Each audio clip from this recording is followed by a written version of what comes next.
राधे राधे। श्री हरिवंश आपके साथ जुड़ चुके हम प्यारी सी लड्डू गोपाल जी की एक प्यारी सी अद्भुत कथा लीला के साथ। जो ये कहानी शुरू होती है एक गांव में रहने वाली सीमा के साथ, जो एक गवर्नमेंट जॉब में टीचर का काम करती थी। उसकी सैलरी भी अच्छी थी और उसका परिवार भी वो भी बहुत अच्छा था। पर लेकिन कुछ समय बाद जो सीमा थी उनकी तबीयत अचानक से ख़राब हो गई।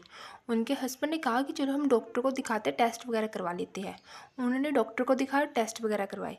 पर लेकिन टेस्ट सब कुछ नॉर्मल था, पर लेकिन जो सीमा की तबीयत थी वो बहुत ज़्यादा ख़राब हो चुकी थी। कोई कुछ समझ नहीं आ रहा था कि उनकी तबीयत इस तरह ख़राब क्यों है। तब उन्होंने कहा कि अगर उनके हस्बैंड ने कहा कि ऐसा करो तो तुम जॉब छोड़ दो, क्योंकि जॉब से छुट्टियां लेना भी बहुत मुश्किल हो चुका था, क्योंकि जो उनकी तबीयत बहुत ज़्यादा ख़राब हो चुकी थी। और सरकारी काम में तो छुट्टियां बहुत मुश्किल से मिलती है। उन्होंने कहा कोई बात नहीं, मैं छुट्टी लेकर देख लेती हूँ, अगर ठीक हो जाऊँ तो ठीक है, वरना मुझे जॉब छोड़नी पड़ेगी। पर लेकिन जो सीमा जी थी उन्हें जॉब छोड़ने का बहुत ज़्यादा दुख था, क्योंकि उनके जो घर का गुजारा था वो इस नौकरी से चलता था। क्योंकि उनके हस्बैंड थे, उनकी प्राइवेट जॉब थी, और प्राइवेट जॉब में जो सैलरी होती है वो बहुत ज़्यादा कम होती है। तो सीमा के हस्बैंड ने कहा कोई बात नहीं, हमें नौकरी वोकरी की कोई लोड नहीं है, जितनी सैलरी होगी तुम उस सैलरी से ही घर का गुजारा कर लेना, पर लेकिन तुम्हारी तबीयत के आगे हमें पैसों की कोई भी ज़रूरत नहीं है। सीमा जी के परिवार में उनके 2 बच्चे और उनकी सास रहती थी। उनके जो ससुर जी थे उनकी मृत्यु हो चुकी थी। सीमा ने कहा ठीक है।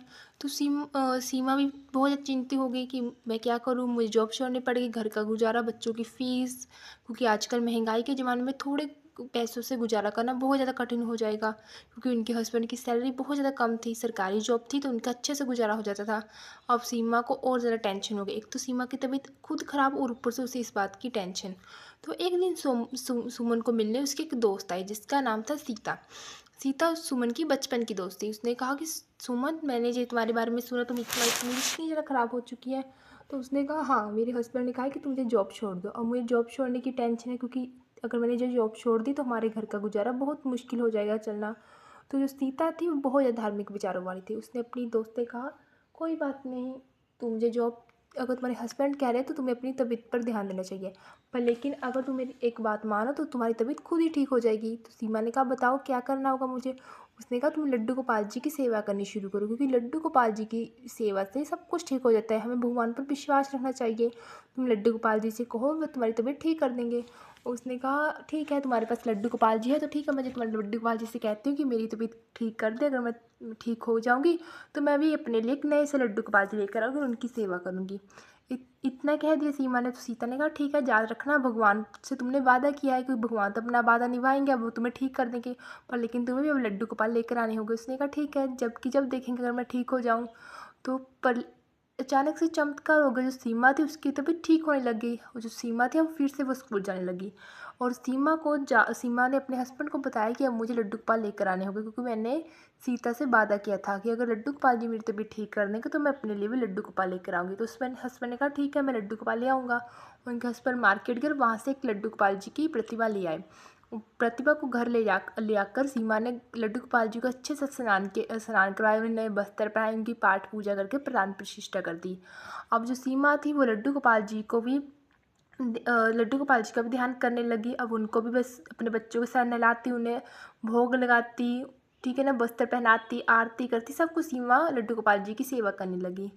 अब सीमा ने कहा कि ना बहुत दिन हो गए, अब मुझे ना अपने ना मायके जाना होगा, क्योंकि उनकी मायके में उनकी माँ थी, और अभी उनका भी मन कर रहा था अपनी माँ से मिलने के लिए। तो सीमा ने अपने हस्बैंड से कहा कि मैं अपनी मायके जाऊँ अपनी माँ से मिलने के लिए। उस हस्बैंड ने कहा हाँ ठीक है, चले जाओ। उन्होंने कहा कि लड्डू गोपाल जी की तो उन्होंने कहा कि मैं अपनी सासू माँ से कह देती हूँ कि वो लड्डू गोपाल जी की सेवा करेंगे। तो उसने अपनी सासू माँ से लड्डू गोपाल जी की सेवा करने के बारे में कहा कि आप लड्डू गोपाल जी की सेवा कर दीजिएगा, मैं 1 हफ्ते के लिए अपनी मायके जा रही हूँ। तो उसकी सास थी, उसने कहा मुझे सेवा वगैरह करनी देती, क्योंकि उन्होंने कभी लड्डू गोपाल रखे नहीं थे। तो उसने कहा ठीक है, मैं कर दूँगी लड्डू गोपाल जी की सेवा। तो जो उनके हस्बैंड थे वो लड्डू गोपाल जी को सुबह स्नान करा देते थे, और उसके बाद उनकी जो सासू माँ थी वो लड्डू गोपाल जी की सेवा करती थी।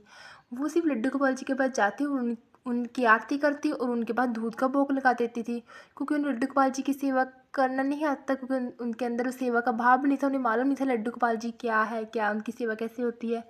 तो उनकी सासू माँ लड्डू गोपाल जी के आके दूध का भोग लगा देती थी, और वह दूध को शाम को उठा लेती थी और उस दूध को गर्म करके पी लेती थी, कि बस लड्डू गोपाल जी की इतना की काम होता है, और वो दूध लगा दो सुबह और शाम को वो दूध उठा लो। ना उन्हें जल, ना उन्हें खाने के लिए कुछ नहीं करती थी।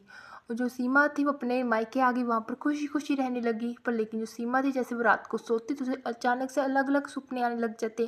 जैसे कि कोई चिल्ला रहा हो, बोल रहा हो, नहीं मुझे भूख लगी है, भूख लगी है। उसने सारी बात अपनी माँ को बताई। उसकी माँ ने कहा शायद ये तुम्हारा वहम होगा, वैसे तुम्हें इसलिए सपने आ रहे हो कि इसका कोई मतलब नहीं, तुम आराम से जहाँ पर हो। उसने कहा नहीं, कुछ तो घर पर हुआ है। तो फिर वो अगले दिन सो गई। अगले दिन फिर उसे रात में यही सपने, उसमें वो बच्चा बोल रहा था कि नहीं, मुझे दूध नहीं पीना, मुझे दूध नहीं पीना, मुझे खाना चाहिए, मैं दूध पीकर मेरा पेट नहीं भरता, मुझे खाने के लिए रोटी सब्जी चाहिए। तो वो उठ गई। तो उसने कहा नहीं माँ, कुछ तो हुआ होगा, कोई तो है घर पे ऐसा जो भूखा है, जो मुझसे बार बार खाना मांग रहा है, खाने के लिए चिल्ला रहा है। तो उसकी माँ ने कहा ऐसा करो, तुम अपने पति को फ़ोन करके पूछ लो, वो तुम्हें बता देंगे। तो फिर उसने कहा ठीक है। उसने अपने हस्बैंड को रात को फ़ोन किया। उसने कहा कि घर पर सभी ने खाना खा लिया है। उसके हस्बैंड ने कहा हाँ, घर पर सभी खाना खा लेते। उसने कहा जो हमारे लड्डू गोपाल जी हैं, क्या उन्हें आप भोग लगा देते हो? उसके हस्बैंड ने कहा नहीं, मैं उन्हें सुबह नहला देता हूँ, उसके बाद जो हमारी माँ है मेरी, वो ही उनका देखभाल करती है। तो उसने कहा आप ना मेरी ना सासू माँ से बात कराइए, मैं उनसे ना पूछना चाहती हूँ कि मुझे ना बहुत डर सा लग रहा है। उसने सासू माँ से पूछा कि आप लड्डू गोपाल जी को भोग लगा देते हो ना? तो उसकी सासू माँ ने कहा हाँ, जैसे तुम लगाती मैं भी वैसे लगा देती हूँ, सुबह दूध का भोग लगा देती हूँ, फिर रात को वो दूध का भोग उठा लेती हूँ। उसने कहा कि आप लड्डू गोपाल जी को खाना नहीं लगाते? उसने कहा खाना, वो खाना तो मुझे नहीं मालूम, जैसे तुम लगाती हो, मैंने तुम्हें दूध लगाते हुए देखा है, इसलिए मैं भी उन्हें दूध का भोग लगा देती हूँ। उसने कहा नहीं माँ, मैं तो लड्डू गोपाल जी को दूध के बाद लड्डू गोपाल जी को खाना लगाती थी, खाने का भोग लगाती थी, दोपहर में भोग लगाती थी खाने का। उसकी सासू माँ ने कहा नहीं, मुझ तो ऐसा नहीं करती। तो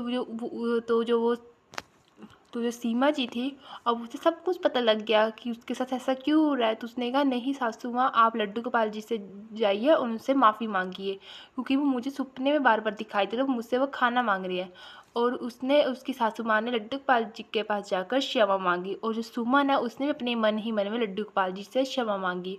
और जो हमारे लड्डू गोपाल जी, वो सबको क्षमा कर देते। लड्डू गोपाल जी ने उन लोगों को क्षमा कर दिया होगा। तो अगर आपको हमारी ऐसी कहानी अच्छी लगे तो हमारी वीडियो को लाइक कीजिए। Thank you for watching. Radhe Radhe.